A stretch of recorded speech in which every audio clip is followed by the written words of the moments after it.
Cody, you always make fun of me because when certain stories pop up, I always look at you and I say, what's the best way to approach this? Because I don't know how to. And then you just kind of laugh at me and you call me weird. I just want to know why. Because there are certain stories that pop up and they're usually pretty in depth, and I don't want to say nervous, but I just very easy to mess the stories up. You get giddy, very giddy. Well, I mean, giddy is when we start talking about problems down at the Winn-Dixie. No, more of almost the same thing came out of this story.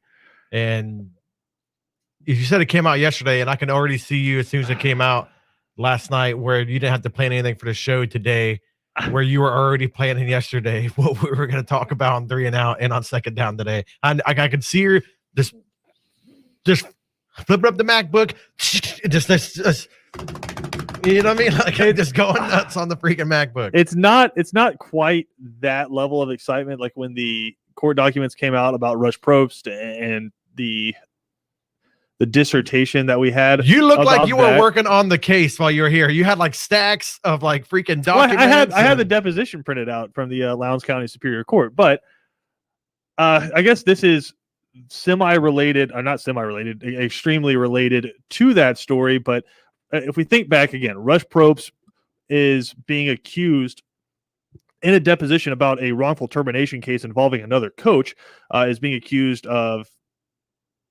basically paying for players to come to Valdosta High School. Yeah. Now, inside of that, we got excited because there were things like the touchdown president getting a phone call that says we have a problem down at the Winn-Dixie, and him having to flip around, Rush Probst saying he needs funny money, just all kinds of stuff like that. So we got excited about that. But also when asked about who some of the college coaches that he was mentioning were inside of this, the touchdown club president said, "I'm not going to answer that. Lock me up."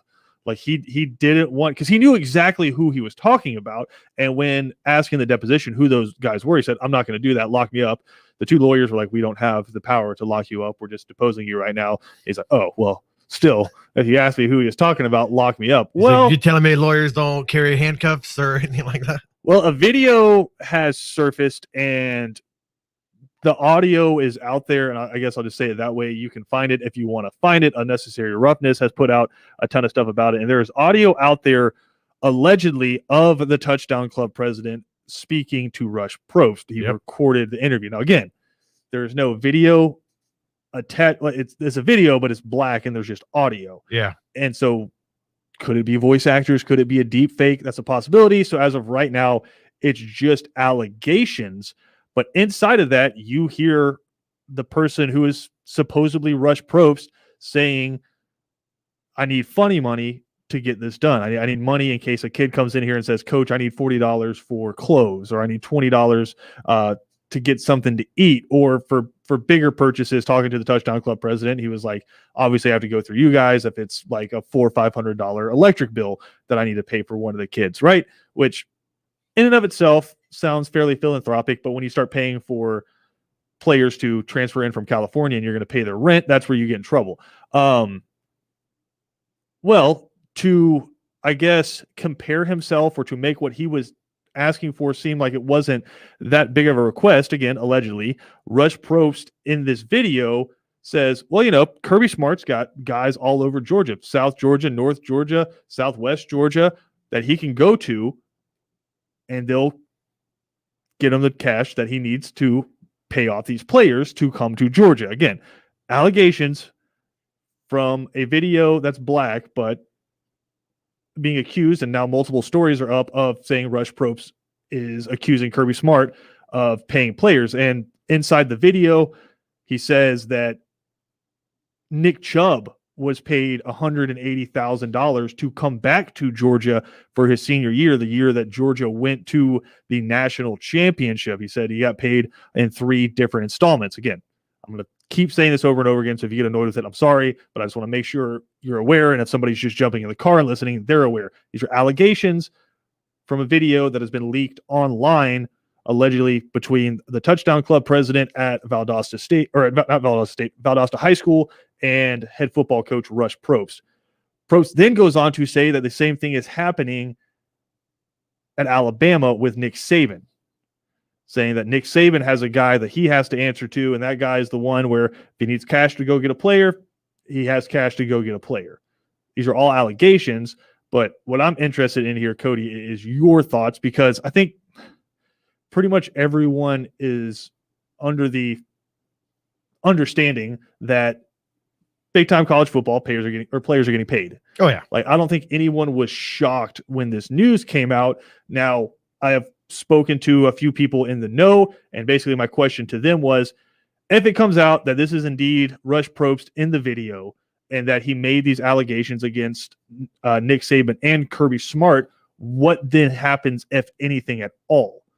And the answer I have gotten from, again, multiple people with working knowledge of the situation is Nick Saban and Kirby Smart and their respective universities have been on the phone with their attorneys since this happened. The NCAA may launch a quiet investigation, but probably nothing's going to happen. Yeah, I don't think anything's going to happen much at all. I think they're going to do just like you're saying, a quiet investigation. I don't think it's going to be some huge thing, but like you're saying, apparently in the recording, he said that there were 3 donations to University of Georgia of $60,000 each, and all 3 of those donations went to Nick Chubb. You can make at it. This is just one man saying something. There's no right, proof, and that's the context, I think, too, where this is why it would never be allowed in court unless it was.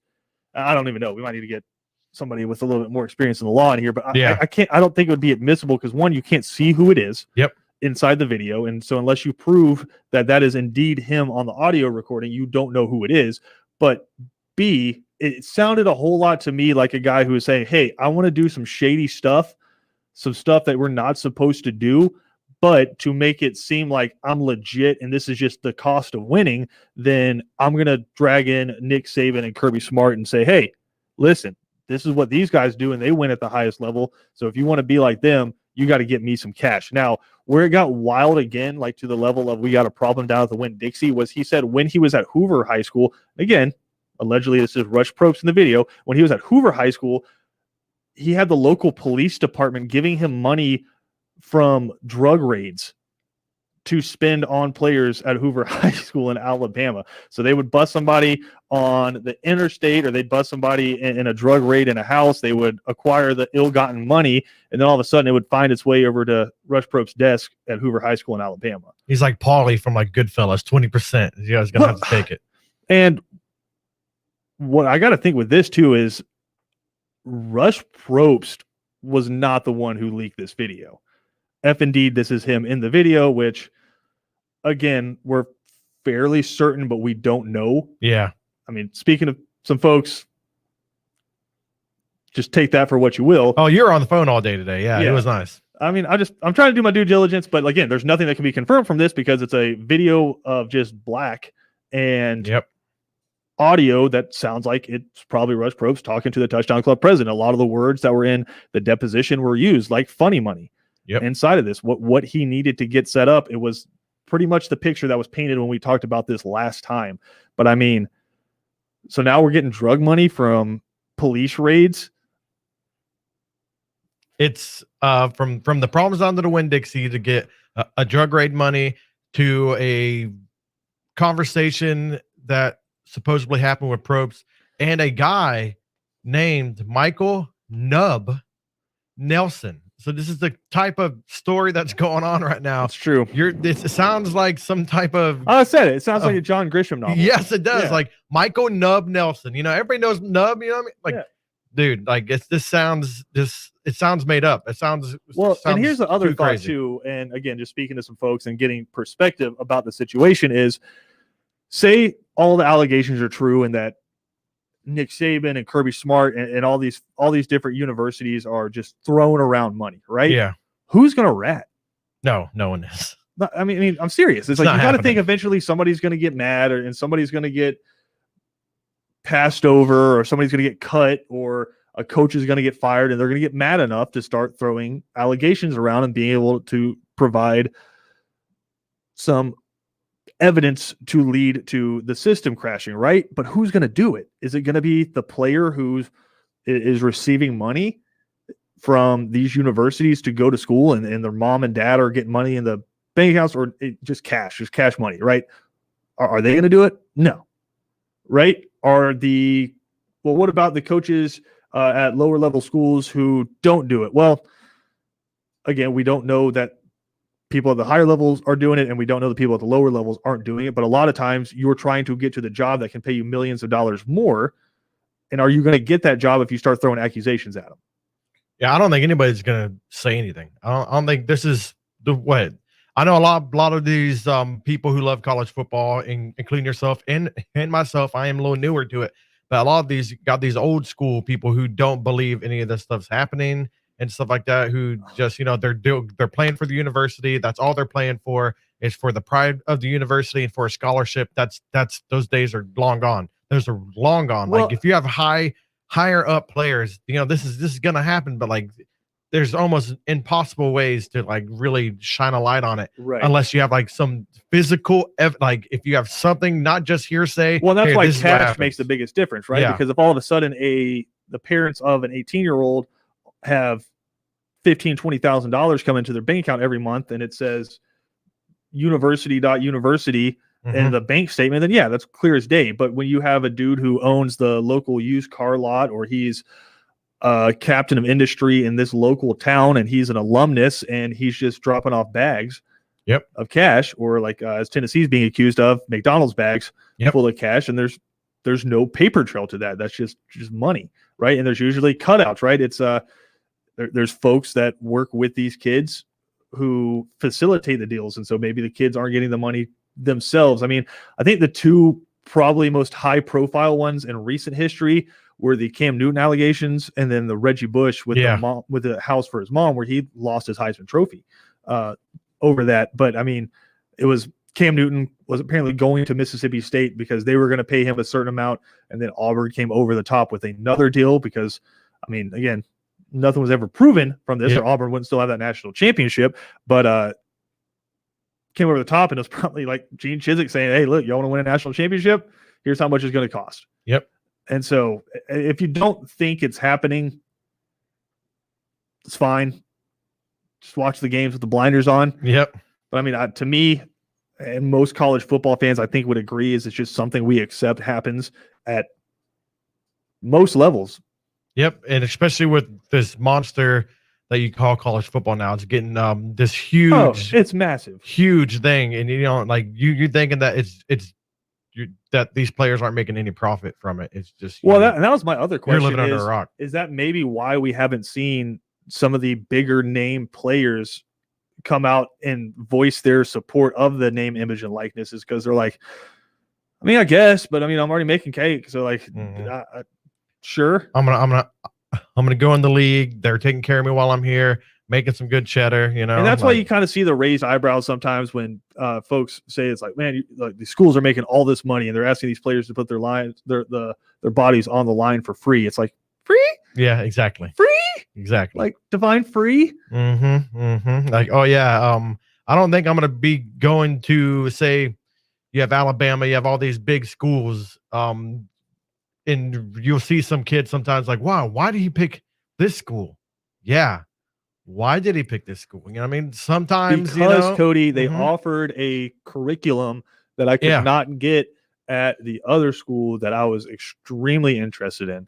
And it's insane. Money management. It's all it is. It's all about the academics, guys. So if you guys think anything different, then you guys are living under a rock. So it's only academics. It's not about money, right? But again, allegations as of now, but definitely something to watch. It's always allegations. It's never going to be proven. Well, I mean, that's just the way the court system works in the United States of America, is until you bring it to court and it is proven. Physical evidence, like I was telling you, like is an allegation. Physical evidence, and you're probably never going to get that. And because they're not stupid. They're not stupid with this. They're not at all. They've been doing it for a while. Well, no, and if you just take away the football side of it, what is it? It is multi-million-dollar corporations, and say it with me, multi-million-dollar corporations. The University of Georgia is a billion-dollar corporation, right? And so the football program itself, though, is a multi-million-dollar corporation going after assets. You think they're going to be stupid about it? You think they're going to be flippant about it? Now, the scariest part and the wild card in all of this is you're dealing with 16 and 17-year-olds. That's where I think the wild card comes into all of this. But just more intrigue added to the Rush Probe story as we continue to cover it here. If you want to listen to the audio of it, it's all over the internet. You should not have a hard time finding it. Georgia's worth right now, just their football team, $123 million. Yeah, I know, but just because the University of Georgia is a public school, you can look up just what their earnings were. Because we were looking at this prior to COVID, or prior to the shutdown, was what were their earnings from 2019 through 2020, and it was over $1 billion. They have led again SEC last year in earnings. Yeah, Holy so cow. I mean these Georgia, are these are 7-figure corporations that are subsidiaries of $1 billion corporations. They're not going to be flipping about any of this. $73 million profit last year UGA made, and that was a down year. Right. And again, something to check in on. We'll keep you updated as more news breaks, if anything does break from this. But go to Twitter. Go to Christian's Twitter. Nope, I didn't retweet anything. Oh, you didn't do any? I'm very surprised. I didn't retweet anything. I listened to the audio. I found the YouTube clip of it. I encourage you to do the same, because I don't know right now, like I said, because it's just a black, and it just seemed like somebody took a phone into a meeting and recorded it, which is also hilarious because that's like the most old guy thing ever. It's like, you understand that there is a just record, like a microphone recorder that you can use on your phone. You don't actually have to like record a video and just leave your phone sitting there while it's recording a video to pull the audio in. There's actually, you guys want to know something dirty and mean that you can do if you have an iPhone? You might be able to do it with the Galaxy. Don't give people this advice. No, I'm going to. If you have an iPhone and you have AirPods, you can leave your AirPods in another room and walk into another room. And as long as your AirPods are still connected via Bluetooth, there's a button on your iPhone where you can listen to the conversation happening in the other room. So if you ever see a pair of AirPods just sitting in a room, don't say anything incriminating. Don't ever say anything incriminating anyways. Don't ever do it, guys. That's right. That's the motto for big time college football. We got more to come here on Second Down. We are in the midst of our greatest running backs, or greatest college running backs ever bracket. You can go vote online. We have 16 of the 32 teams up with their matchups right now. Herschel Walker, Emmitt Smith in the first round, Cody. Travis Etienne trying to make a push there as well. So you go to ESPN Coastal on Twitter to vote for those. And we'll talk about some of those matchups when we come back right here on Second Down on ESPN Radio.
Second Down on ESPN Radio is presented to you by the Uniform Source, your one-stop shop for uniform shopping in Savannah. 2 different locations, Cody.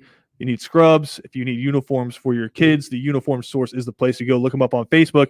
They'll take great care of you. I mentioned it in the last segment, Cody. We are in the midst of our greatest college running backs of all time bracket. And right now, you can go to ESPN Coastal on Twitter and vote in the head-to-head matchups. Right now, you got 1 seed Herschel Walker versus 8 seed Emmitt Smith. You got 5 Saquon Barkley going against 4 Marcus Allen. Reggie Bush against George Rogers, Gale Sayers, and Walter Payton. I mean, unbelievable. And then in the Adrian Peterson AP Georgia Southern Legend bracket, he's going up against D'Angelo Williams out of Memphis, who a lot of people remember D'Angelo Williams playing with the Carolina Panthers in that 2-headed backfield. Oh, yeah. But, I mean, he was a monster in college. He's going up against AP, Eddie George, and Charles White. That's an awesome throwback one right there. Jim Brown against LaDainian Tomlinson. I mean, you remember when old LT played for the TCU Horned Frogs? This is how good LaDainian Tomlinson was in the NFL. Cody's a Broncos fan. LaDainian Tomlinson played for the Chargers, and he's your favorite running back ever. He's my favorite player ever. Yeah, just a 110%. I used to love watching him play. Yep. And then we got Archie Griffin against Travis Etienne. And so, I mean, Cody, who's your favorite? Just looking at those brackets right now, is it 1 C is going to go through chalk? Oh man, a sleeper that's kind of really get my hopes up high right now. Actually, is Saquon Barkley. Saquon Barkley is doing pretty well in this poll right now. I think Saquon Barkley, he's a 5 seed. He is. I think he's going to be cruising towards the Final 4. Well, I think he will. You think he's going to be cruising to? You see who he has to play in the next matchup? Yeah, I'm fine with that. Herschel Walker. Yeah, I'm cool with that. Cody, I will bet lunch recency bias on Twitter. No, I will bet lunch with you right now that Herschel Walker beats Saquon Barkley by 60%. 60%. Yes. This one's not going to be close. There's no way. But I'm thinking he's going to be my underdog. That's my underdog pick. To upset 1 seed Herschel Walker. That's the only underdog Get pick PJ I got on the phone. What other underdog do you have? What's your underdog then? I mean, I think George Rogers, if you want to talk about having the old guys vote, where's that one out right now against Reggie Bush? Because I understand Reggie's the man. Let me see. But never mind. He's getting smoked. Man, these kids don't know how good George Rogers was. But I mean, No, Reggie Bush is Reggie Bush, a 3 seed, obviously. I mean, Saquon is taking out Marcus Allen. I do think that's recency bias. Marcus Allen was unbelievable in college. But I mean, it's Herschel, man. He's beating Emmitt Smith 92-8 right now. Yeah, that's love Saquon, man, but that's going to be the end of his run when he runs up against Herschel. I mean, I'm curious. Archie Griffin. I think Travis Etienne probably deserved a little bit more credence, but Archie Griffin is the only 2-time Heisman Trophy winner ever. Right? I mean, you think about the history of college football, and he's the only guy who's won it twice. That's how good he was at Ohio State. But I mean, Travis Etienne, people are like, why the hell is Travis Etienne up there? Well, 2 national championships, never didn't play in the college football playoff, and he's the ACC's all-time leading rusher. And he played on teams with Deshaun Watson and Trevor Lawrence. So 2 teams that threw the ball. He's still the ACC's all-time leading rusher. I mean, he absolutely deserved to be up there. Right now, I mean, upset Central, Cody. LaDainian Tomlinson's up 10% on Jim Brown. Yeah, I voted for Jim Brown on that one, actually. But it kind of taking me back a little bit. I think it might, like I was saying, recency bias. We're very guilty of it. I feel like that's one of them. And but I think Jim Brown's over. You want to talk about a guy I think might be able to make a run just based off of his name? Darren McFadden in the Barry Sanders bracket. We haven't put that one out. So flip to the other side. Our 4-1 seeds were Herschel Walker, Adrian Peterson, Georgia Southern AP. Okay. And if you're someone who's not familiar with Georgia Southern history or FCS football history, and you're like, how in the hell is this Adrian Peterson even above the Oklahoma Adrian Peterson? I will encourage you to go look at AP the GOAT's record book. My man ran for 100 yards in 48 straight games. Very inspiring person too. I grew up with the stutter and all that stuff, and he is an advocate on speech therapy. I've spoken to many people who believe the only reason he didn't go to a big time blue chip program was because of his speech impediment. Yeah, and he's very inspiring whenever it comes to that. I mean, his brother Mike Peterson played linebacker at the University of Florida and for the Jacksonville Jaguars. Really? Yep. Yeah, I was not aware of that, but he is a very inspiring person when it comes to like a speech impediment, like with a lot of his kids grew up with. So, and his play on the field, I've watched tape so many years now since working here. Yeah. You guys pounded into my head, hey, these are the players you need to watch, and Adrian Peterson is one of them. And good God, that man was good at football. He probably still could play football pretty well. You know what I mean? But he is a bona fide number one seed, and I think he's going to be going far in this. I mean, he won the Walter Payton Award, which is the Heisman Trophy for the FCS. He's a member of the College Football Hall of Fame. And I mean, he played for the Bears for a while in the NFL too, but this is a college poll. But yeah, I encourage you to look up AP's stats. He's going to join us actually coming up at 3:00 to talk about this and Georgia Southern and their spring practices, but mainly talk about just awesome college running backs. But Herschel Walker, Adrian Peterson, Bo Jackson, and Barry Sanders are our 1 seeds right now. And then in the Bo Jackson side of the bracket, Cody, you got Bo Jackson against Jonathan Taylor, which Jonathan Taylor was a hell of a running back at Wisconsin. Oh, yeah. He ain't beating Bo Jackson. No. Then you got a little bit of a throwback, Billy Sims and Ron Dane. Ron Dane, when he graduated, was the all-time leading rusher in college football history. You got Tony Dorsett against Ernie Davis. That's a good one, yeah. That's nuts. Another Penn State running back, Larry Johnson, going against O.J. Simpson. I don't think Larry Johnson probably going to make it out of the first round there. O.J. Simpson was a hell of a college football running back. Earl Campbell and Cedric Benson. Little Lone Star showdown right there. And then this is the guy I think can make a run. Darren McFadden. He's got a tough first matchup with Ricky Williams, but I just think the fan vote and where we're located, it might skew more towards Darren McFadden. I could be completely wrong, and maybe my love and bias for Darren McFadden showing through here, but I mean, him and Ernest Jones at Arkansas was nuts. Peyton Hillis in the backfield for them as well. I mean, that was an unbelievable offense to watch. Him playing quarterback, some of those highlights against LSU. I mean, half of Darren McFadden's highlights are against LSU. It's hilarious. But I mean, just the peak days of the SEC right there. And then Doak Walker of, the Doak Walker Award. We have 2 different guys in here with awards named after him, Doak Walker and Walter Payton. And he's going against Oklahoma, Adrian Peterson, and finally Red Grange against Barry Sanders. Look, got all the respect in the world for Red Grange, playing football in black and white and all that. I think he might be in for a rough time against Barry Sanders. Barry Sanders is cruising down. Yeah. He's just going to cruise. Sorry, Ricky Williams, Adrian Peterson, Earl Campbell. I'm sorry, but Barry's just he's just cruising. Yeah. So again, you can go and vote for all of these. I know Chad Lunsford and our good friend Jared Binko both found the AP poll and retweeted it. So now Georgia Southern Nation coming strong for AP. I mean, that one is the biggest blowout thus far. So AP, it looks like we feel pretty solid going to move to the second round. But D'Angelo Williams, I mean, my man was nice at Memphis, but really fun, something cool to look back on. You have a lot of new against some of the greats of the past right there. And then coming up later in the month, you'll have our action movie bracket. And Cody, I'm more torn on that one. That's hard. I can confirm that we have a movie expert coming on.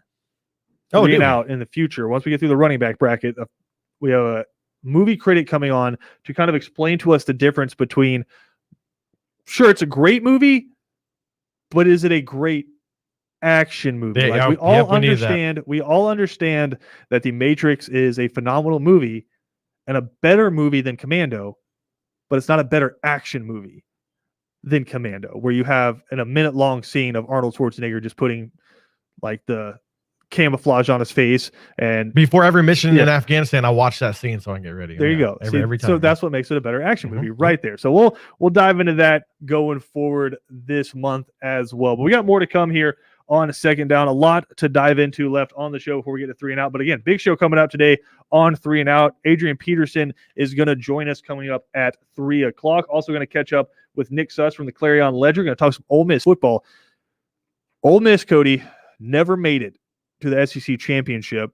They got a heck of a quarterback. They got Lane Kiffin as their head coach. Could this be a year they make a push? We'll talk to Nick Suss about that. Also, it is game week for the Savannah State Tigers. Let's go, baby. We are playing football this week We're going to catch up with the head football coach, Sean Quinn, coming up on 3 and Out around 4:30. The Tiger King himself. That's right. Make sure you stay tuned to that. And then coming up tomorrow, immediately following 3 and Out, the Sean Quinn Show is back. Me and Coach Quinn will break down all of the stuff that you need to know to get you ready for their game coming up on Saturday in Mobile. We got more to come here on Second Down, though. If you miss any portion of the show, head to espncoastal.com or SoundCloud, Spotify, Apple Podcasts, wherever you find your podcast, you can find us, and so you don't miss any portions of the show. We'll be right back on Second Down.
Second down on ESPN Radio is presented to you by the Uniform Source. Cody, our good friend D. Orlando Ledbetter from the AJC, has a new story up. He did some deep dive in and just honestly, he did the work for us.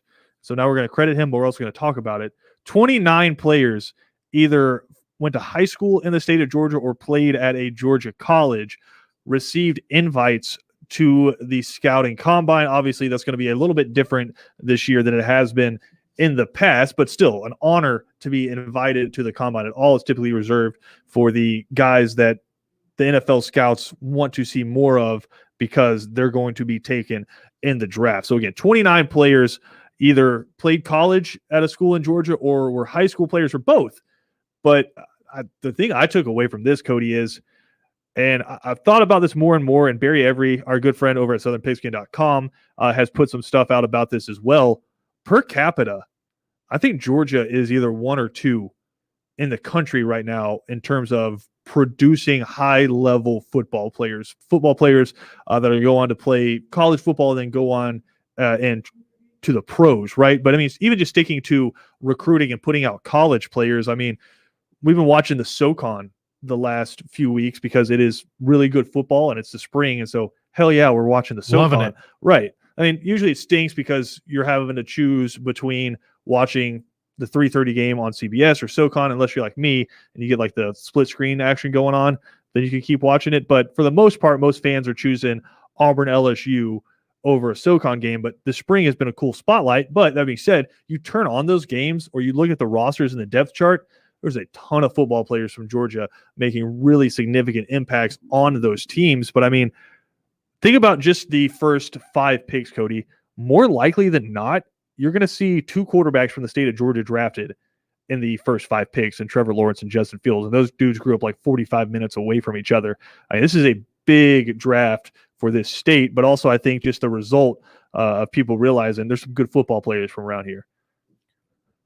Since I've lived here, I apparently it wasn't like real big, actually, probably like a decade ago, but now the past 5 or 6, 7 years, it has been ramped up. I mean, there have always been NFL players coming out of the state of Georgia for sure, but it's just always been the big 3, California, Texas, and Florida. But I think, like I said, as you look at the per capita, Georgia's putting out just as many, if not more, high-level college football players. Yeah, it actually says right here, I am looking it up. This is the 2017 one. It was number 1 in the United States at 63.1%. Came from Georgia, from the University of Georgia right now. So if we're talking about just UGA in general, yeah, I mean, 63% came from just their own state. And if I had to guess, because I was really right when Kirby Smart took over, if I had to guess, that number is probably higher because you're seeing him kind of lock down the state a little bit more. But I mean, flipping off of the high school side of it, I've spoken to so many Georgia Tech fans that are, I guess, just the last few years have put a sour mood over the Georgia Tech program and the Georgia Tech fan base. I mean, you haven't really seen a market improvement from the team. I mean, a couple of years ago was just bad. Jeff Collins' first year, and obviously COVID's bad. Like the COVID season was weird, right? But you have a couple of true freshmen that you think are going to be really good. I think Jahmyr Gibbs is a hell of a football player, but they keep saying, well, we're never going to compete with Georgia again because we don't have the same money to spend on facilities. We don't have the same amount of money to spend on recruits.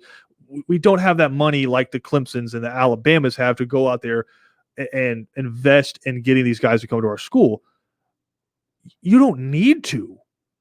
There are so many players if you just recruited from the state of Georgia, right? And Georgia's going to go out and Georgia's going to grab a guy from North Carolina, and Georgia's going to grab Kendall Milton from California and grab somebody from Texas, right? So they're nationwide. If I'm Georgia Tech, I know Georgia Southern does a good job of this. Sean Quinn has said they just put out a radius around Savannah, and that's where they're going to get 90% of their players from, is just going out there. If you're Georgia Tech, just sell it as come to the capital of the state, play with those sweet golden helmets with the GT on the side of them. You'll be able to play. I think they're working out a deal at least next year, and probably you'll see it going forward, where they're going to play Mercedes-Benz once a year. But I mean, if you just lock down getting the top players from the state of Georgia. And again, some of them are going to go to Alabama. Some of them are going to go to Ohio State. Some of them are going to go to Notre Dame. A lot of them are going to go to Georgia. But there are so many of them that if you can keep committing, and they've done a good job. There's a ton of kids from our local area that are up there right now playing. I mean, Nate Moon from Savannah Christians, one of my favorite high school players that I've covered, he's up there right now. So, I mean, and there's a ton of other ones up there as well. But if you can just keep recruiting at a high level in the state of Georgia, as good of a recruiting base as you have, I don't see a reason why Georgia Tech can't compete. I have an article from the AJC. It was last year by Todd Holcomb. Yep. The average is one NFL player for every 180,000 people in the United States. Georgia came in number one with one NFL player every 72,000 people. They're number one per capita for putting NFL players into the league. There you go. And number two is Louisiana. And then it goes down from Alabama to Mississippi and then Florida. But you got to think the population wise with Georgia and what we are producing right now. Now? It is insane. I live here now, and I cover what? Am I not supposed to be like this anymore? All right. See, this is so hard to get accepted by Southerners because as soon as you move down here and you start giving them props, well, no, because then you can't say we. Because then you just poop on our state, and you're like, I want to move back to Colorado where the air is clean and I get to live up there on the mountains where it's beautiful. But I don't. But you'll claim our football players. I will. Yep. All right, that's fine. Thanks. It's like with his college teams. He's like, which team's doing better right now? That's my team right now. Yeah. Well, hopefully next year. Probably. Yeah. You have a conundrum next year because Gus Malzahn's down at UCF. Yes. And they could be pretty good. And Florida might take a step back this year. So you got yourself a conundrum. Well, there, Cody. The first 3 games, I'll make my allegiance. That's when you make your determination. So if Florida like stumbles a little bit out of the starting block and they're 2-1, but UCF's off to a hot start and they're 3-0 under Malzahn, we're going to see some Golden Knight equipment. But I am taking the side of Georgia high school football. I lived in Florida and all that stuff. Yeah, I think Georgia high school football is better than Florida high school football. I'm not going to say we put out more players. It's just Florida has more to put out. Texas has bigger population. California has bigger population. I mean, Miami football, like if you need a skill guy, I wouldn't recruit anywhere but South Florida. Yep. Because those dudes down there are different. Oh, DBs from Miami. I mean, even look at the University of Georgia. You have Tyson Campbell, who's going to be a late first, second round pick out of the Miami area. Those dudes are different down there. And it's just, there are different hotspots around the country. Like I've said for a long time, if you just want linebackers, defensive linemen, state of Georgia is the spot, right? That's all you need to do. But you want a quarterback? I'll take a quarterback out of California. I mean, Najee Harris, state of California. Kendall Milton's from California. So, I mean, California's putting out some products, but I just think, like you said, and I guess Todd Holcomb put it into an actual stat, per capita, Georgia's putting out more NFL players than any other state in the country. Put it on my Twitter right now. You guys go look at it. It's very, very interesting article. Very, very much into the stat line of what they had to do for this. Todd Holcomb, a very good article. Yeah, and a few local players are going to be drafted high. I mean, Jamin Davis out of Long County, played at Kentucky. I think Todd McShay had him in his first round of his latest mock draft. Richard LeCount it's interesting because I think most people who have watched him play think he's at least a third round pick, but it seems like some of the conversation around him has kind of slid off. Whoever gets him is definitely going to get a steal. And then Ernest Jones out of Ware County. That dude was one of my favorite players to watch in the SEC the last few years. I mean, he's all of 6'2", 6'3", 240 pounds, and he is a thumper in the middle. I mean, I'm trying to think of a good comp for him. What's the Fred Warner? Oh, yeah. And at San Francisco is kind of who he reminds me of because Yeah, he's big, tall, but I mean, he can fly and he's a sideline to sideline linebacker. And again, Ernest Jones out of Ware County there, but a ton of guys from Georgia going to be drafted this year. A lot of guys from the Atlanta area. I mean, Rashad Bateman was one of the more exciting players in the country up in Minnesota. Had a great bowl game and really a couple years ago when they were pushing trying to get in that Big Ten title conversation, he was a big part of it. He's out of Tift.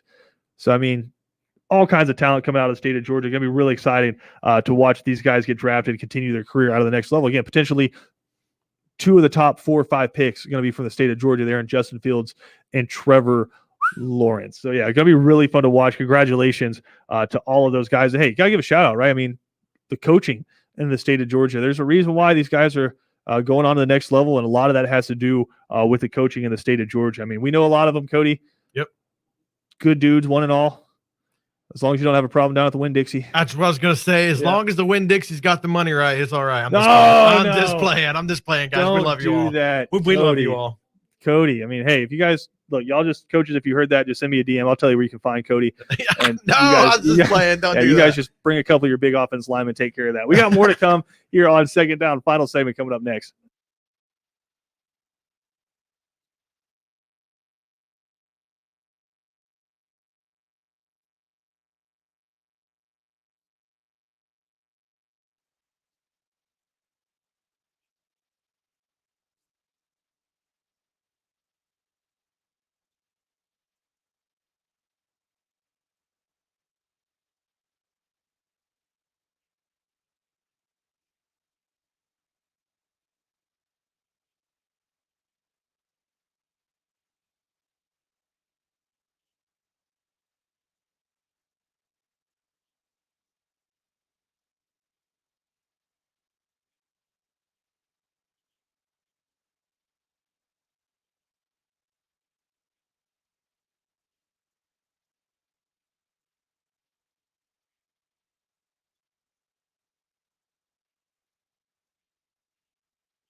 Big show coming up today on 3 and Out. Right off the bat, coming up next, we will catch up with Georgia Southern legend Adrian Peterson, going to break down our running backs bracket. Also, going to catch up with the head football coach of the Savannah State Tigers. It is game week for Sean Quinn. He's going to join us coming up on the show. Really excited about that. And as I mentioned before, tomorrow night following 3 and Out at 6 o'clock, we will have the Sean Quinn show. Good to have that back up and running, as again, it's game week for the Savannah State Tigers. So we'll get you caught up on the players you need to know, get you a game preview, and just talk to Sean Quinn about what this last year has been like. Also going to catch up at 5 o'clock with Nick Suss of the Clarion Ledger. Going to talk about some Ole Miss football. Matt Corral coming back in that combo with him and head coach Lane Kiffin. Could they be dangerous and make a push for their first ever SEC championship game appearance? All that coming up next right here on ESPN Radio on 3 and Out.